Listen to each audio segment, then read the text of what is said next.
Cole Barber and Grayson Grudhafer also here today. Craig Smoak, Paul Catalina, Connor Galvin walking in, and Paul Catalina, I'm David Smoak, and again, SicEm365 Radio. Connor Galvin's running for some kind of office. He's coming over here shaking everybody's hand, which is kind. You know why? Kissing babies and the whole deal. No, because you know what? You're a gentleman, and that's the way you do it. Person over player. Man, look at you've got all. Look at that's a good looking outfit. I got to keep up with Terrell, man. It's a sweet green suit he's got. Yeah, on, I know. The pocket square. You like that? Yeah. Like a little BU right there too. Yeah. Nice. There you go. You like the socks too? I didn't see the socks. Yeah, my match God. the tie too. Wow. I know. That's nice. You're sharp. They got me right. Is this your mood because you're so damn happy football is back to somewhat normalcy? Yes. It's nice to be. It's more nice to be back in person and being back with everybody. Like last season, we were on Zoom for like 4 months, and then we got 3 weeks to lift and prepare, and then we're in camp. So it's nice to lift with the guys every day, run with the guys every day, do team activities with the guys every day, and just see each other. Like it's supposed to be. Yeah, exactly. Yeah, like it's supposed to be. Yeah, exactly. How much is your continuity with the offensive line grown that you can do normal things as opposed to it's Friday and I don't know who's going to be standing to my right? It's nice to know that 1 week we're going to have one guy and then he's gone the next, So that's nice. It's been nice to be able to do team activities, hanging out with the guys. We've done a few things as a team, played dodgeball a few times, stuff like that. I think that helps build a team bond.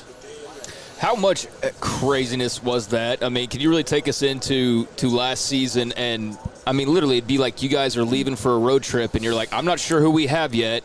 Are they on the plane? Okay, they're going to play. Dude, what was that really like? I mean, it sucked. Yeah. It was more of a mental grind, I think, for everybody. It's like, all right, it's Thursday. We're still practicing, so I'm pretty sure we're going to play. And then Friday comes, you're like, well, we're still here, so we're good. And by the time you, especially travel games were bad. You got to fly on the plane. You got to wear a mask and a face covering for 3 hours on the plane. Hotels, not what we're used to. The travel's not what we're used to on the bus. We went straight to the stadium, went straight in. Didn't get to interact with the fans, didn't get to interact with anybody. It was really weird. Was it like a sci-fi movie? I don't know about it. No. I get where you're coming from. Yeah, you're in this you're in a bubble. We were in our own world, man. Yeah, you can't get out of it or something. Yeah, it was like football guys were normally on campus. You see baseball, you see soccer, you see basketball, you see all the other sports, and that's it. Just us. Connor, there's no question that your group, the offensive line, has taken a beating and criticized or been questioned or whatever. Do you feel like, in a way, I don't want to say chip on your shoulder, is it like you've had sand kicked in your face, and that maybe by some people that just don't quite understand what you've dealt with? I mean, everybody has their own opinions. Everybody can say what they want, As an offense line, we just focus on what we have to do. It's nice to have our depth that we have the guys who can play multiple spots. It's nice to have our coach who really helps us grow as men and players. So it's like we acknowledge that we have struggled in the past, and our past few seasons we haven't been necessarily the best. You have to acknowledge that, learn from it, and improve every day. And that's what we've been doing. What have you learned from Eric Mateos already in the 6 months that you've been around him? He's done a really good job of individually helping us push ourselves out of our comfort zone on and off the field. And then on the field, he's really helped us with our toolbox that we have as tackles and guards and centers and little technique things that he's learned, and he helps us coach, and he's taught us that we can use on the field that really going to help us with this wide zone scheme. Have you been around Jacob Gall at all yet? Yeah. Okay, yeah, I wasn't sure about that. So what are kind of, Grant Miller came in a few months back. What January. January. What are your sort of impressions of the new guys? I think they're great guys, great football players. They're going to help us a lot. Love Grant, love Jacob, I love everybody on the team. It's going to be fun to watch Jacob in camp, see him work. I personally didn't even watch his film at Buffalo. I just want to have a first impression. He's a hard worker, does what he has to do, works hard, dedicated. So I'm excited for camp. I'm excited to see him. I'm excited to see him work.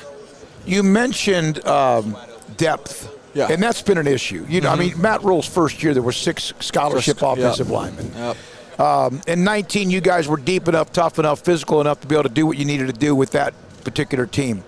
Is there depth? I mean, do you see it, sense it, feel it? Yeah, it's been nice. We don't have dudes having to go the entire practice and not having a break. We have guys.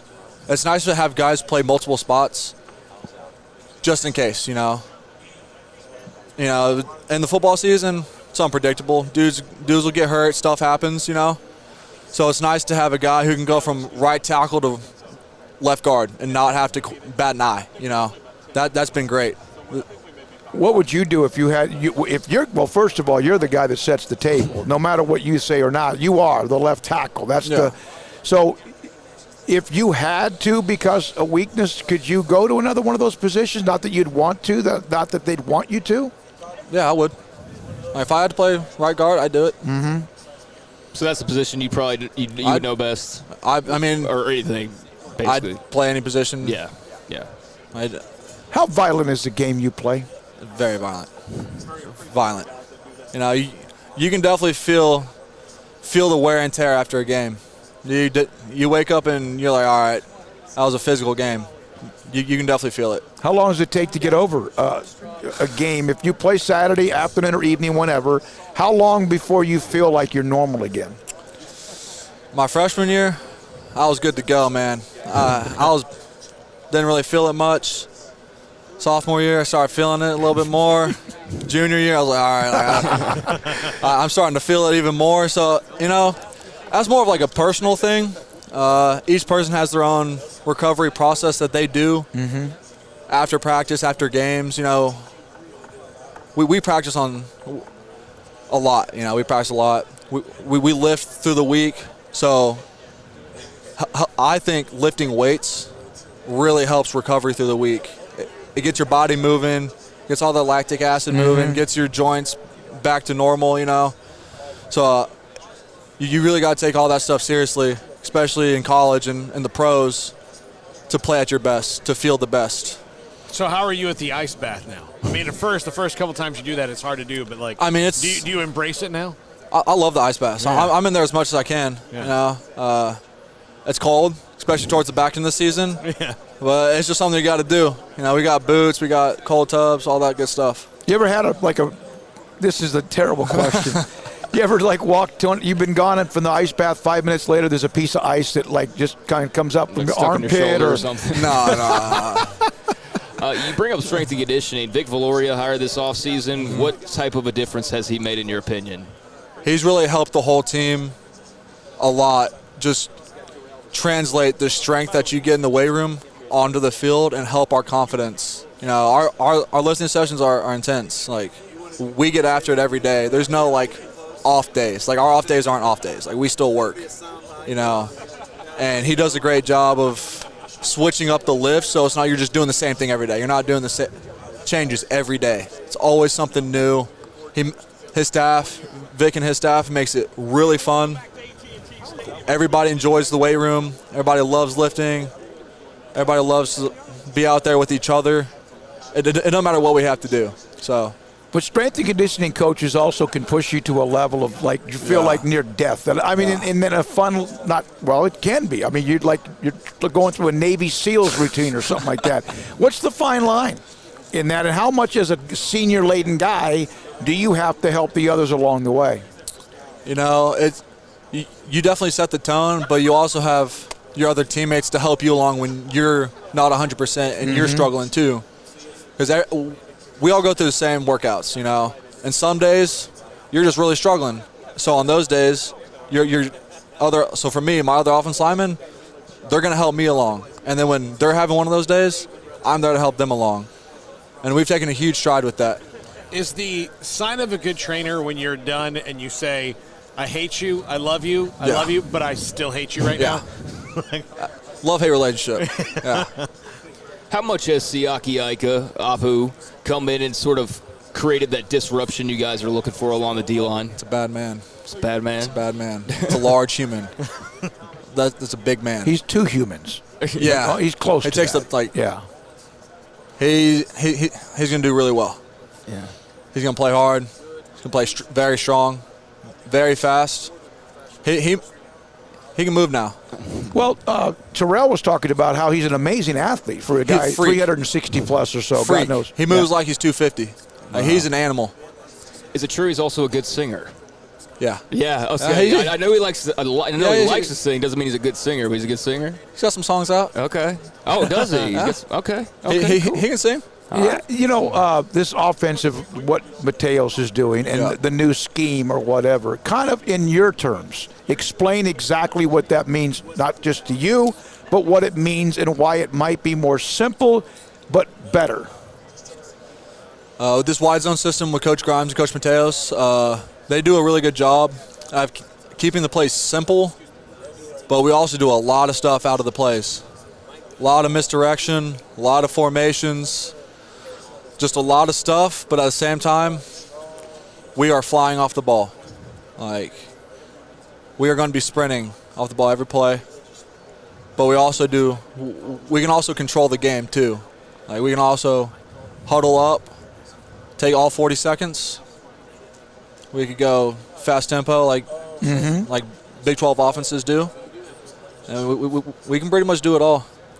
What is it? Does it help having an offensive coordinator who has an offensive line mindset, at least for you and the offensive lineman personally, that he can talk to your level maybe differently than a guy who's a quarterback could? He definitely helps us set the tone. Like, it's nice to know that he's played it, and it helps us that we're all on the same page. We know what he wants, and we know what he expects out of us. Same with Coach Mateos. He played offensive line, so they both know what it takes and what to do, and that helps us. That helps him teach us, and that helps us understand what he wants. Does it seem like you're a senior? I feel like I've been here a long time. You do? Okay. Yeah. Sometimes it might just fly by, but Yeah, it's flown by. Yeah. It's been a lot of fun though too. Like, I still talk to Blake Blackmore. I still talk to them. Oh, yeah. Still talk to all those guys. Tech. Still talk to Tech. Like, we still talk to all those guys, but also we're still focused on what we have to do. So I've heard that you and Blake share a passion for barbecue. I'm getting into it. I'm starting to follow in his footsteps. So you like the Padawan? He's the Jedi Master. You're the Padawan. We're on FaceTime a lot. Okay. I'm asking him a lot of questions about cooking. Are these burnt ends right, or are you kind of like cast iron pans, how to take care of those, what temperatures, how to cook this, how to cook that, what should I do for this. How do you prepare that? The cast iron pan, that's a tricky one. It's tricky. That's salt and a very little bit of water. Yeah. Just so you can get the salt out. He put some pictures up on. Oh, it's crazy. Yeah, it's nuts. And one of our partners, Brian Etheridge, does it, and they're going to have at some point. We were hoping to have a cook-off. Oh, I keep up with that on Twitter. Are you okay? You want to be a part of that? I'm not up to his level now. I still need some time to learn. He can be like the second. You're a true freshman of barbecue. That's exactly what I am. I'm still learning everything. Patrick Lawrence has already volunteered. I can see that. Yeah. His place is near ours, so we bumped into him and we've had some talks about that. But we're gonna do that at some point. COVID, like everything else, knocked that hard. out. So what is more of an emotion, being able to drive somebody off the line, or the negativity of when you don't? I feel like they both have their impacts on you. You blow somebody up off the line, you pancake, and you're like, I'm feeling good. And then that next play, he sets the edge on you, and you're like, damn, I just got stoned on the line. So I think it all depends on how you react to that next play. Do you feel like if your offensive line, if in fact everything works and you start to move the ball and you can run the ball on 3rd and 1 or you can get that extra yard or two, what would that mean to the offense and to you? I think that's a pride thing, being able to line up on 3rd and 1 and everybody knows that the ball's about to be ran in the A-gaps. I think that's a pride thing. It's like, all right, we're about to line up and run the ball right here and you can't stop us. Connor, thank you, man. Appreciate You are decked out, ready I to know, go. man. Hey, looking sharp. Looking sharp. Have to. Yeah, you look good. No, you I look appreciate good. that. And Thank you. the smile on your face, you look like you're fresh, like renewed, whatever that word would be. It's nice to be back in person. Yeah, for sure. I'm not a big fan of Zoom online stuff. Neither are we. It's but very impersonal. I do have to ask you, maybe you've thought about it, maybe you haven't because it's a little bit of a ways away, but what do you think that's going to be like running out the Baylor lines coming out and then player introductions and having a packed McLean Stadium after last year? Can you even picture what that's going to be like? It's going to be great. It's going to be so much fun. I know all the guys, we're looking forward to it, but we also know what we have to do during camp and the rest of this training before camp. I know everybody's fired up to have full capacity, 100%. It's going to be nice to have the Baylor line get to run out, It's all going to be very exciting and, almost refreshing, How good was Coach Joseph to play for? It's a great dude. I still talk to him. I still talk to Coach Rip, all my guys, all my coaches. I still talk to my old offensive line coaches. The factory of Katy High School. Huh? I still go back there and work out all the time. I'm still close with, a lot of my coaches I had. Well, that's what happens when, you have something like what they have, right? That's what happens. And hopefully that's what happens when you go on to the next level and come back to Baylor along with some of the guys that have come back before. Enjoy what you have. Enjoy the last few days of freedom. I appreciate it. If that's even what you have. Yeah, we got a few more weeks. Yeah. Connor, thank you. Good luck with that barbecue now. I'm fired up now. Stay, get that thumb right there. Get on it. Thanks for your time. Appreciate it. Thank you all. Thanks, man. Baylor senior left tackle Connor Galvin from Katy High School on SicEm365 Radio.